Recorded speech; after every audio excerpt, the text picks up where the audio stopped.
Life on the Tidal Island. I have no idea whether you live in a big city, a small town, a sleepy village, out in the countryside in a tiny hamlet, or somewhere by the beach. After all, we humans live everywhere, in desert cities, deep in the jungle, and even in polar stations amidst the eternal ice. In the future, they say, entire cities will even be built underwater, and there will be colonies on the Moon and Mars. We'll see. Some people live on islands. There are large ones like Great Britain and Ireland, then smaller ones like the Isle of Wight or the Hebrides, and then there are tiny little islands known as islets or tidal islands. On some of these islets, there is barely enough space for just one house and a barn, a few fields, a small vegetable garden, and that's about it. Take one step further and you'll plunge into the water. On such a tidal island, there are, of course, no skyscrapers. On the contrary, there are only very low-slung cottages, and these huddled houses have to work incredibly hard. A tidal island is exposed to the winds of the Atlantic on all sides, and the Great White Hans, as the locals call the storm, rages particularly fiercely during storm surges. What might life be like on such a tiny islet? One might think it would be hard to imagine a lonelier or more inhospitable place. But there are people who see things quite differently. Let's ask someone who knows exactly what it's like. After all, little Jan has lived on such an islet with his father and mother since the day he was born. Little Jan's world was almost as small as he was. By the time he could just about walk, his world ended after a few hundred yards. His parents tended a vegetable garden for their own kitchen, kept a few chickens, and were otherwise busy with salt production. Trees and bushes were out of the question on the island. The sea flooded the whole place far too often. The soil was too salty for most plants, and even for the small vegetable garden, good topsoil had to be brought in by boat after a severe spring tide. Sometimes, especially in the summer and during the holidays, a small boat would arrive with a few tourists who wanted to see for themselves how people lived on a tidal island. But this became rarer year by year. After all, a Robinson Crusoe-style existence isn't exactly everyone's cup of tea. Last Sunday, a boat arrived, and on board was a couple with a little boy about the same age as Jan. Jan had just turned 6. Whilst the parents were looking at Jan's family's house, Jan and Morris became friends. The two got on well right from the start. "What on earth do you do all day long on such a tiny island?" asked Morris the city boy. "It all depends on the tide." Tide? Morris hadn't heard that word used quite like that before. Yes, tide. Everything here depends on the tide. Oh. Morris didn't understand a thing. Jan didn't want to make it too easy for the city boy, even though he'd taken an instant liking to him. "It's like this," Jan finally explained. "The water goes away and comes back." "You mean ebb and flow?" "Exactly. And that happens twice a day. Well, at night too, of course, but always at different times and to different heights. By different heights, I mean the high tide. So, the tide." And then Jan really got going and showered the city boy with all the knowledge he'd learnt from his father. There are neap tides and spring tides, as well as the normal tides. Morris said, "It must be boring when all the water's gone." Jan replied, "Boring? Mate, that's the best bit. Now I don't understand a thing." Morris stood there looking at Jan, because he really did need an explanation. "Come on. At low tide, we're not living on an island anymore, but just like on the mainland. You can pop over to the neighbors or catch crabs and all that sort of thing." "Neighbors?" "Yeah, of course. You can't see them now because of the tide. But at low tide, you can see the other islet over there and another one a bit further to the left. Sometimes I go to visit Gerda, sometimes Philip comes over here." "You walk to the neighboring islets?" "If we have to. But you can also take the horse and cart. Then Lotta, our horse, comes into play." "You have a horse on your island?" "Sure, old Lotta. Do you want to see her?" Morris wanted to see her straight away. He'd never seen a real horse up close before. Lotta was standing in the stable. To be precise, Jan's father had built a lovely stall for Lotte in the storm-tested barn, and in the barn stood the horse-drawn cart too, to which Lotte was then harnessed. I imagine it must be fun to drive through the mudflats in this tall cart. Why is it so high? In fact, this horse-drawn cart was higher than a normal carriage or a farm wagon. Well, because of the tidal creeks, there's still water in them, you see. Otherwise, you'd get wet feet in the cart. Morris couldn't stop marveling. But the best thing is still mud sailing. Mud sailing? Morris was almost in despair. Sure, look, there's the mud glider, but I'm not allowed to sail it on my own yet. Morris looked closely. There stood a vehicle that reminded him a bit of a sledge, though this one was mounted on a triangular tubular frame with 3 wheels, and there was a mast, just like on a small sailing boat. It goes like the wind once the sail's up. You're from one islet to the other in no time at all. You can even get as far as the mainland and have a drink at the pub. Well, I don't get a nip and a pint, just a ginger beer. But never mind, with the mud sailor, you're there and back in a flash. Morris would love to experience all that for himself, living on a tidal island, walking through the mudflats, catching crabs, walking over to other islets, or traveling by horse and cart, or of course, in the speedy mud sailor. Man, I'd give anything to be able to experience that. Jan had an idea. It's the holidays after all. Let's ask our parents if you can stay here for a few days. Morris flushed bright red and blurted out, "That's the idea of the century. That would be brilliant." The parents had no inkling of what was coming when the 2 boys came running out of the barn, as if the devil were after them. Jan's mother had just offered the visitors a cup of tea and a slice of strawberry cake with whipped cream.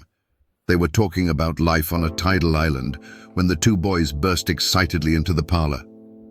"Mum, Dad, can Morris stay here for the holidays? Please, please let him. Just for a few days." Morris looked at his parents with that look that makes it hard for parents to refuse a child's request. Morris's father said, "We're still on St. Mary's for another fortnight. This is our family holiday." Jan's father added, "Jan's on holiday too, but he's mostly here on his own. It might not be a bad idea at all." The parents discussed together whether and how they could grant the children's wish. Finally, after 2 more cups of tea, the parents agreed. Morris was allowed to stay on the island for 2 full weeks. At the end, Jan's father would take him back safely to his parents on St. Mary's. Just in case, they wanted to exchange phone numbers so they could reach each other at any time. Morris hasn't even brought a toothbrush. "Oh, we've got spares." Jan's mother was very practical about such things. And the boys are about the same size, so Jan will surely be happy to help out with a few pairs of trousers, boots, and whatever else he needs. And so began the exciting part of the summer holidays for Morris, and Jan was thrilled to have a new friend who could tell him all about the big city. Jan, for his part, only knew it from television. It had all been planned very nicely and innocently, but things turned out completely differently. It wasn't anyone's fault. These things just happen, and you have no control over them. The sun moved behind the moon, amplifying its influence on the tides, resulting in a massive flood, one of those notorious spring tides. This was accompanied by a low-pressure system, bringing torrential rain and strong winds. Together, these conditions could turn into a sailor's worst nightmare. On the tidal island, it was land under for everyone. This happened several times a year. The inhabitants were prepared for it. There were no surprises. So, on the very first day, Jan and Morris looked out of the window of the house perched on the mound, huddled against the rain and storm, and saw nothing but the sea, as far as the rain and foul weather would allow. Now, it was a matter of waiting. The ebb tide would set in 6 hours at the latest. Jan got his wellies ready, and there was a pair for Morris too. The yellow rain jackets, which everyone in the north jokingly called oilskins, hung next to the heavy door. Jan's father sat by the radio listening to all the news. They also had an amateur radio set. That was his father's hobby. "Something's happened out there," said his father suddenly. He had come from the parlor into the kitchen diner. "A ship has either capsized or collided with a smaller one. We haven't had a shipwreck round here among the Tidal Islands for ages." "What's a shipwreck?" asked Morris, who was starting to feel a bit queasy. "That's what they call an accident involving ships," Jan explained to Morris. "Mud as far as the eye could see." Jan and Morris stood in front of the mound and planned a walk around the island. The sea had receded, leaving quite a mess behind. Their father had even hitched up the cart, because after a flood like this, one might find the odd, useful item. He wanted to head over to the neighboring islet and set off from there with other residents. Morris and Jan set off on foot. Meanwhile, their mother was preparing a hearty meal for everyone. The boys would have loved to have gone along with their father in the cart, but when he met up with other men, they needed every space in the cart and strong hands to load heavy items. So the two of them set off, trudging through the mud, always keeping the island in sight. For if fog were to suddenly roll in, it could be dangerous if they lost the direct route back. "What's that over there?" Morris had spotted something not far from them, perhaps 100 yards away. "No idea. That wasn't here before." After all, Jan knew the area around the islet at low tide like the back of his hand. So, the boys carried on and soon found themselves standing in front of, well, what was it exactly? It wasn't easy to make out, covered in seaweed and half submerged in the mud. Tangled in seaweed and half sunken in the mud, with part of an old fish trap somehow caught up in it too. It was only at second or third glance that they realized it was a suitcase. But Jan and Morris began to clear the find of everything in the way, their backs to the horizon, their gaze fixed ahead on the islet. That way, nothing could go wrong. Half an hour later, it was done. The suitcase was recovered, heavy, wet, but actually undamaged. An old leather suitcase with something inside. "Come on, Morris. We're not going to lug this about. Let's fetch the handcart from the barn." No sooner said than done. The handcart had high wheels and was built precisely for trips across mudflats. Together they lifted the suitcase onto the small loading area and pulled their find back to the island, into the barn. There, they wanted to see what sort of treasure they had salvaged. Who might it belong to? Morris wondered aloud. Ours for now. Jan was quite certain of that. But if we do find out who the owner was, Dad will have to try and track them down. If the owner, however, perished in the shipwreck or can't be found, then this fine piece, he patted the leather suitcase with his hand, belongs to both of us. What could possibly be in an old leather suitcase, apart from a few clothes? Morris wasn't convinced they could have found anything really valuable. Oh, don't say that. All sorts of things have been found here on these tidal islands. Jan had heard the stories from his father and had once found a completely intact deep-sea fishing rod himself. He still had it today. It had just never been used. And it's locked too!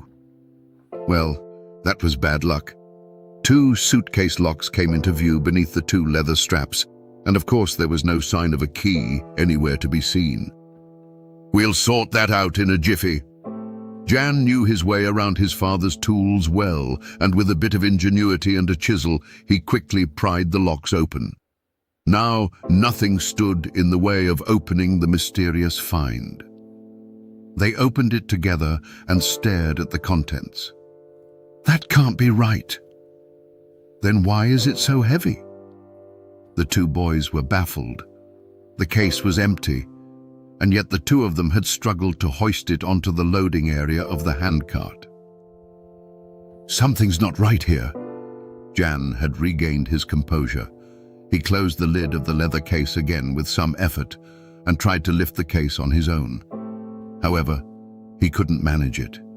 Now they opened the find again, knelt down in front of it, and felt the bottom, the sides, and the lid of the case. There's the solution to the mystery, a false bottom.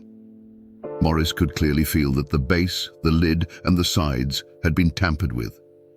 Wait, I'll fetch a craft knife. We'll use that to carefully cut open the fabric lining. Jan disappeared back into his father's tool shed and emerged shortly afterwards with a yellow craft knife. He cut open the suitcase lining, and the children were quite astonished. Small, flat linen bags were attached to precisely fitted plywood panels, held in place only by the sturdy lining. Of course, the plywood was wet and therefore heavy, but the flat linen bags weren't empty either. Morris cut one loose and opened it with the craft knife, pouring the contents into his hand. "Pearls!" he exclaimed.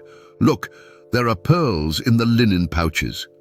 And Jan looked, of course. "That's just not possible. An empty suitcase full of pearls in a false bottom." They now examined the suitcase very closely, but there was no tag, no label, no indication of a name, nothing, except for the dubious contents in the suitcase walls, the false bottom, and the lid. They counted 17 small pouches, each containing a child's handful of pearls. "I think we need to show this to the parents." Jan and Morris separated all the little bags from the wet plywood boards, placed them carefully in a shoulder bag, and carried them out of the barn up to Jan's room, which he was currently sharing with his guest Morris. Morris said, "Well, they'll be in for a surprise. You can count on that. A find of pearls in the Atlantic. That's not something you see every day on the islet." Jan grinned from ear to ear. Late in the evening, the sound of a horse's neigh could be heard. Their father came home with a heavily laden cart. Old Lotta was unhitched. Father stepped into the kitchen, tired and hungry. In this cottage, the kitchen was the heart of life. This was where people sat together, where they cooked, ate, and chatted. Sometimes they dozed or knitted on the bench by the tiled stove. Only the beds were upstairs, under the roof in their bedrooms. And of course, right next to the kitchen was the parlor, but that was rarely used. The boys were bursting to speak, as they did have news, but they had agreed firmly not to say anything at first and to see how Father was doing.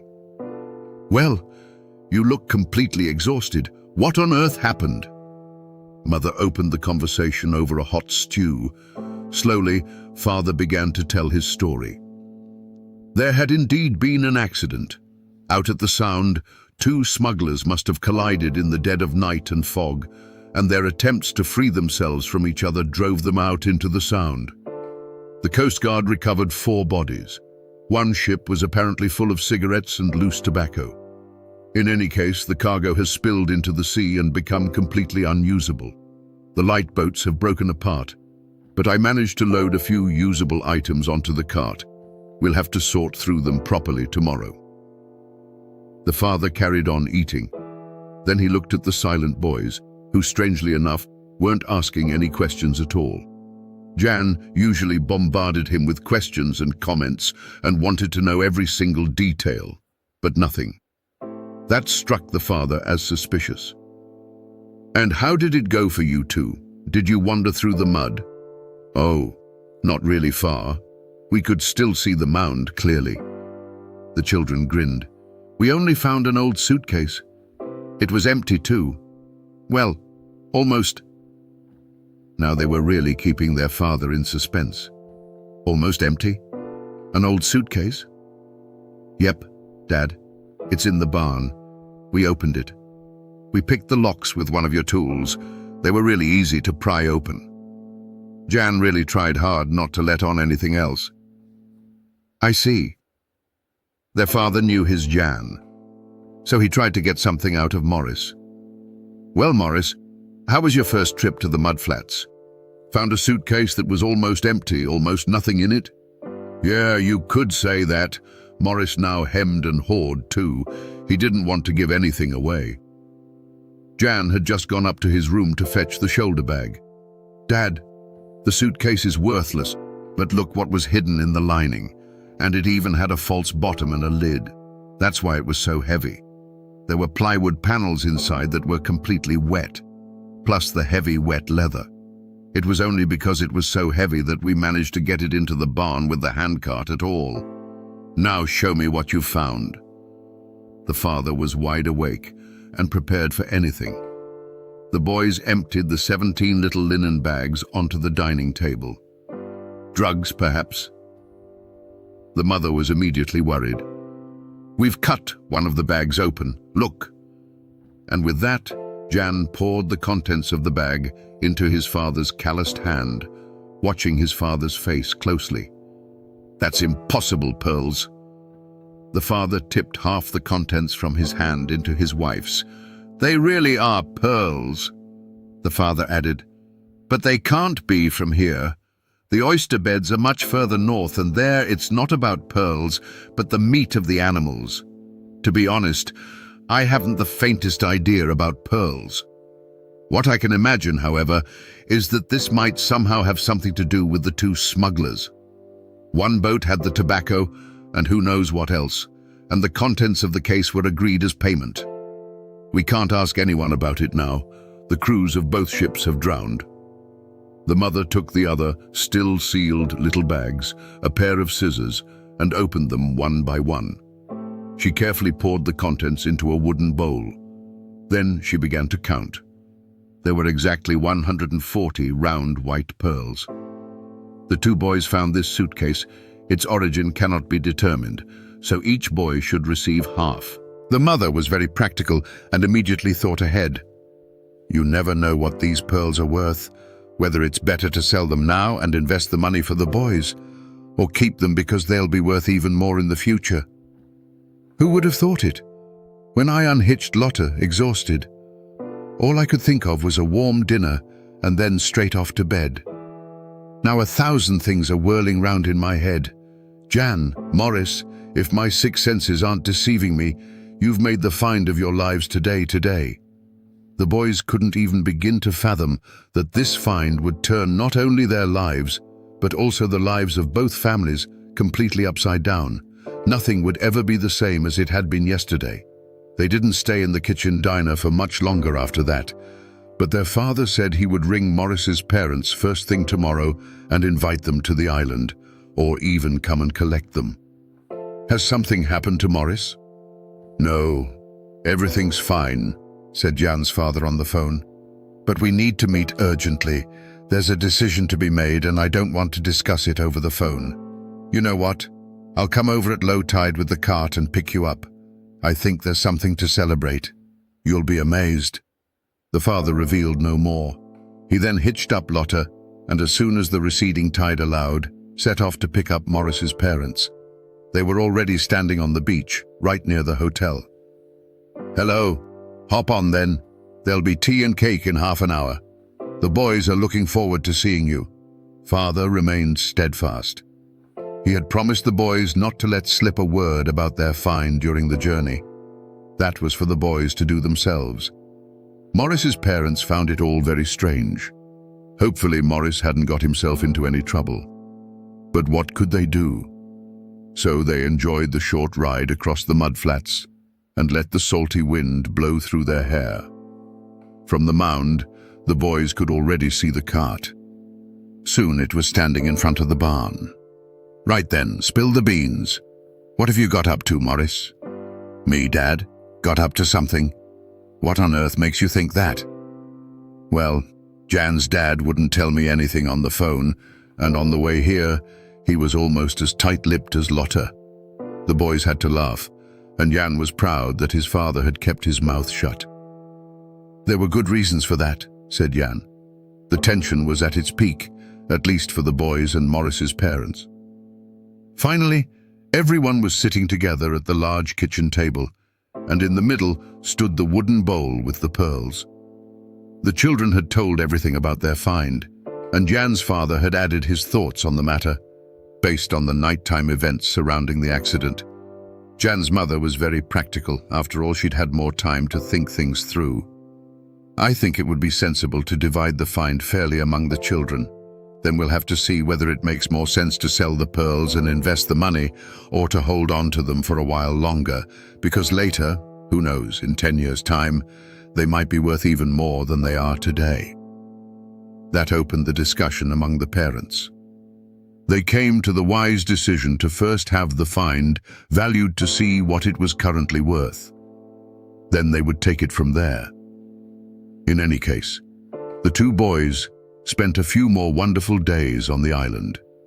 With a good wind, they even got to try mud sailing. There they raced through the empty mudflats, powered by the wind, sending the mud flying high into the air. The boys, Morris and Jan, never lost sight of each other again and became best friends. After each had passed their A-levels in their own towns, they decided to study together at a university in England. In the years in between, Jan had also often visited Morris in the city. And who would have thought it? Today, the two are the owners of one of Germany's leading cultured pearl import companies, so small encounters often have a big impact. And with that, we have reached the end of our fairy tale for today.